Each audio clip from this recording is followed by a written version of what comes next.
Mungkin 10 juta sudah dapat yang udah agak berumur di atas 7 bulan, it's okay lah, nggak masalah. Cuman kalau yang terlalu muda jangan.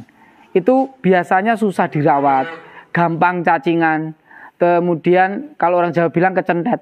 Tapi bukan berarti pemula tidak boleh memelihara seperti itu. Boleh mas, asalkan ketika kita menggunakan pakan sapi yang mudah dicari di tempat kita, insya Allah pakan tersebut akan konsisten. Tidak merubah-rubah pola pakan, tidak merubah-rubah formula juga. Karena kalau kita rubah-rubah formula dan pola pakan, sapi akan naik turun mas. Itu ya mas ya, garis besarnya ada 4 tadi, saya ulangi pemilihan bibit. Bismillah, Assalamualaikum warahmatullahi wabarakatuh. Welcome back to my channel Negara Sapi.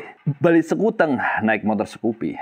Jangan ngaku ganteng kalau belum memelihara sapi. Jalan-jalan ke Malaysia, naik truk tronton. Hai warga Indonesia, selamat menonton. Kali ini kita sudah berada di Sapipedia Wonogiri. Kita akan sama-sama belajar sharing-sharing tentang bagaimana tips-tips pemilihan dan juga pemeliharaan sapi-sapi supaya kesuksesan menyertai dan kebahagiaan menghampirimu. Kabar baik selalu ini ya? Alhamdulillah sehat mas Toga. Ini sapi-sapinya bagus-bagus yang baru datang ini. Ini kita kali ini ada sedikit ini mas untuk banyak pemula yang pengen tahu bagaimana sih ternak sapi itu sebenarnya, dan juga di awal-awal itu apa yang harus dilakukan dari segi perawatan dan juga sapi baru datang dan lain sebagainya gitu mas. Bisa sedikit berbagi cerita dan juga sharing-sharing, belajar bareng kita. Ya gini mas, jadi memang di Sapipedia itu bukan melulu soal jual beli sapi, tapi kita tempatnya sharing, tempatnya edukasi, kita sama-sama curhat lah. Terutama banyak ngasih tips untuk pemula, trik untuk pemula gimana biar ngerawat sapi nggak rugi, kemudian menguntungkan. Jadi nggak rugi tapi menguntungkan. Kadang kan ada yang nggak rugi tapi nggak untung ya mas. Yeah. Jadi di mana biar bisa nggak rugi dan menguntungkan. Kalau tips dari Sapipedia sendiri mas, yang penting itu pemilihan bibit sama perawatan itu dulu. Maksudnya bagaimana pemilihan bibit? Kalau pemula ya udah kita harus sadar diri. Kita pemula, kita baru mau belajar. Yang penting nggak rugi dan ada sedikit untung lah kalau untuk pemula ya mas ya. Setelah dikalkulasi. Gimana cara pemilihan bibitnya? 1, hindari sapi yang terlalu muda. Hindari sapi yang terlalu muda. Misalnya baru umur 3 bulan atau 5 bulan ke bawah, hindari. Banyak pemula yang tergiur harga murah. Misalnya minta jantan yang di bawah 10 juta jenisnya Simmental Limousin. Mohon maaf sekali, itu sapi yang seharusnya dihindari pemula. Jangankan 10 juta, 11 juta, 12 juta itu masih seharusnya dihindari pemula. Kalau itu jenisnya bagus ya mas. Tapi kalau jenisnya pegon atau sapi-sapi yang Jawa mungkin 10 juta sudah dapat yang udah agak berumur di atas 7 bulan, it's okay lah, nggak masalah. Cuman kalau yang terlalu muda jangan.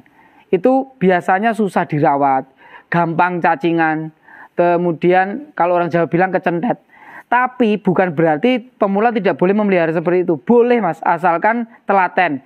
Telaten yang seperti apa? Misalnya sapi baru datang, kita kasih pakan, dia sukanya apa? Kita kasih rumput, dia nggak mau. Misalnya rumput gajah dia nggak mau, rumput pecong dia nggak mau, sukanya odot. Ya udah, mau nggak mau kita harus ngasih odot dulu, terus sampai batas waktu yang tidak bisa ditentukan, mungkin sebulan atau 2 bulan sampai dia benar-benar bisa dilatih dengan pakan yang lainnya. Kalau kita paksakan sapi tersebut, misalnya sapi tersebut tidak mau rumput gajahan, tapi kita paksa makan rumput gajahan, pasti gagal. Jadi kalau memang sapi tersebut karena masih pedet, masih umur 5 bulan, masih kecil, harus kita manja lah. Istilahnya begitu mas. Itu kalau untuk pemula. Makanya saya selalu ngasih tips kalau untuk pemula amannya cari yang umur di atas 10 bulan. Itu atau syukur-syukur di atas 1 tahun. Itu sudah dikatakan sapi remaja. Kalau sapi jantan di orang sini bilang jemoko. Kalau sapi betina orang sini bilang demere. Jadi demere itu sebelum darah, jemoko itu sebelum sapi dewasa. Itu sudah umur 1 tahun up, lebih mudah dirawat, lebih mudah beradaptasi di tempat yang baru.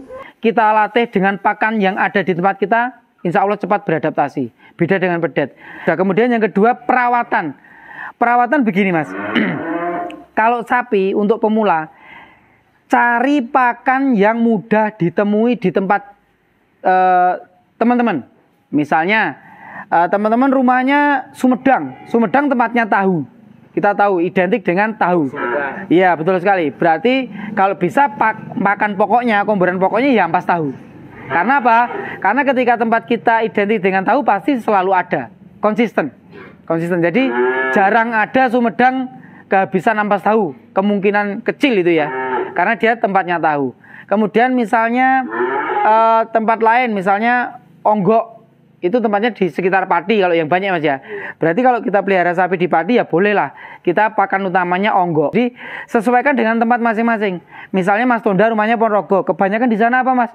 Oh sana banyak singkong sama jagung Mas. Ya udah kasih itu. Sehingga ketika kita menggunakan pakan sapi yang mudah dicari di tempat kita, insya Allah pakan tersebut akan konsisten. Tidak merubah-rubah pola pakan, tidak merubah-rubah formula juga. Karena kalau kita rubah-rubah formula dan pola pakan, sapi akan naik turun Mas. Susut dan lain-lain. Kemudian melatih dengan pakan yang baru itu. Itu juga salah satu yang harus dihindari teman-teman. Nggak usah memaksakan pakan yang diiming-imingi atau lihat di YouTube. Ini bagus. Yaudah saya ngambil dari sana. Nanti kalau sampai ketelatan pakan, sapi bisa susut. Semua pakan itu bagus, yang penting nutrisinya cukup. Misalnya ada ampas tahu, ada singkong, ada jagung, ada rumput saja sebenarnya cukup. Yang penting hijauan ya. Kemudian tambah komborannya dedek. Itu. Betul itu Mas? Betul. Bekatol atau dedek itu sudah cukup asalkan ada rumput. Tapi sebenarnya kalau sapi kita mau genjot, cukup saja ya tidak cukup. Cukup saja tidak cukup, harus kita lebihkan. Misalnya ditambahin konsentrat. Kita cari konsentrat yang mudah ditemui di tempat kita. Sekali lagi biar konsisten selalu ada. Itu dua faktor yang utama untuk pemula Mas. Terus yang tidak kalah penting Mas, kalau pemula itu kalau bisa cari sapi atau pemilihan bibit itu cari pedagang yang benar-benar bisa diajak mitra. Mohon maaf, bukan berarti saya promosi di Sapipedia banyak mitra, enggak.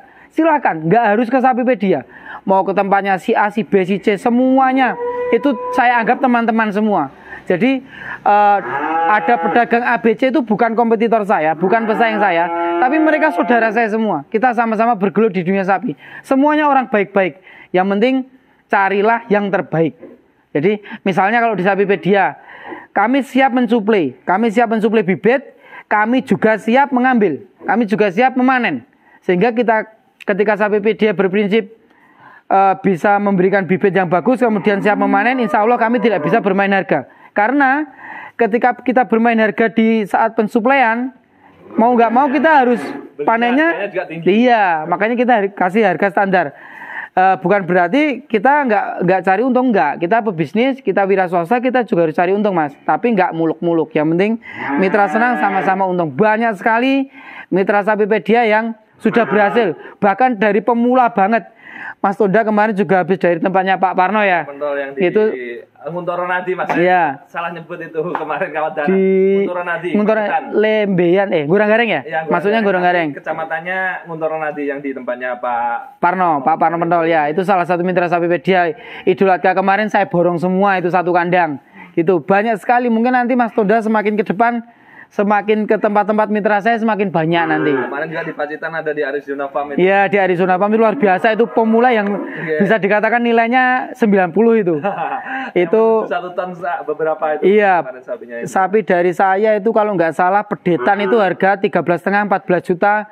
Tapi panennya di bobot 900-an, 850. Itu tempatnya Mas Muji ya? Mas Pujianto ya, Arizona Farm. Mungkin kalau Mas Puji atau Pak Iskandar, saudaranya Mas Puji menonton video ini, salam sejahtera, salam bahagia buat kita semua ya Mas gitu. Gitu Mas. Jadi intinya selain pemilihan bibit, perawatan, juga pemilihan supplier. Yang ketiga pemilihan supplier, carilah yang amanah. Tidak harus Sapipedia, silahkan, itu bebas. Mungkin teman-teman punya saudara yang pedagang sapi, boleh. Nggak harus ke Sapipedia. Kemudian jangan lupa faktor keempat yang tidak kalah penting juga Mas. Ada momentum. Jadi ketika kita beli sapi, kalau bisa momentumnya yang waktu harga relatif turun. Seperti apa Mas? Di momen apa Mas? Biasanya menjelang puasa sama hari puasa. Kalau enggak di musim kemarau panjang. Seperti ini. Nah, seperti ini harga agak relatif turun. Nanti kemudian jualnya di momentum seperti apa Mas? Jualnya di momentum waktu Idul Fitri atau Idul Adha. 2 hari raya itu harga sapi relatif naik. Tingginya, ya. Begitu. Dan teman-teman, saran saya terutama untuk peternak pemula, ketika punya sapi jantan itu khususnya Mas ya, dan ditawar di hari raya Idul Adha, kalau memang itu tawarannya sudah mentok, segera lepas. Karena apa? Selepas Idul Adha, sapi tersebut bisa turun 2 jutaan. Bisa turun 2 juta. Misalnya sapi harga 20 sampai 25 bisa turun 2 juta. Walaupun sapi tersebut gak susut, walaupun gak sakit. Itu penurunan domain. Apa ya? Penurunan permintaan. Permintaan pasar. Jadi kalau Idul Adha permintaannya tinggi, harganya tinggi. Ketika permintaan sudah rendah, hukum ekonomi lah. Ya. Betul sekali. Itu apa namanya? Ininya juga rendah. Begitu. Jadi saran saya begitu. Mungkin tipsnya itu ya Mas ya, garis besarnya ada 4 tadi, saya ulangi: pemilihan bibit, perawatan, pemilihan supplier yang mana, kemudian momentum ketika memasukkan bibit dan panen. Nanti untuk garis besarnya itu lengkapnya sudah ada di Sapipedia Wonogiri, lihat di YouTube-nya, insya Allah nanti sudah komplit dan bisa Japri WA ke saya. Nanti nomornya saya cantumkan. Betul sekali. Terima kasih banyak atas sharing-sharing belajarnya Mas Teguh. Untuk lebih lengkapnya sekali lagi tadi bisa dikunjungi di Sapipedia Wonogiri, atau mungkin kita lain waktu berkunjung lagi ke Negara Sapi Mas ya. Betul sekali. Untuk teman-teman yang belum subscribe Negara Sapi, saya bisa katakan rugi. Di YouTube-nya Mas Tunda di Negara Sapi ini banyak sekali edukasi. Bahkan saya sendiri sampai heran, Mas Tunda ini kok tiap hari ke sana sini apa nggak capek? Dilihat saja. Kadang di Magetan, kadang di Wonogiri, kadang di Pacitan.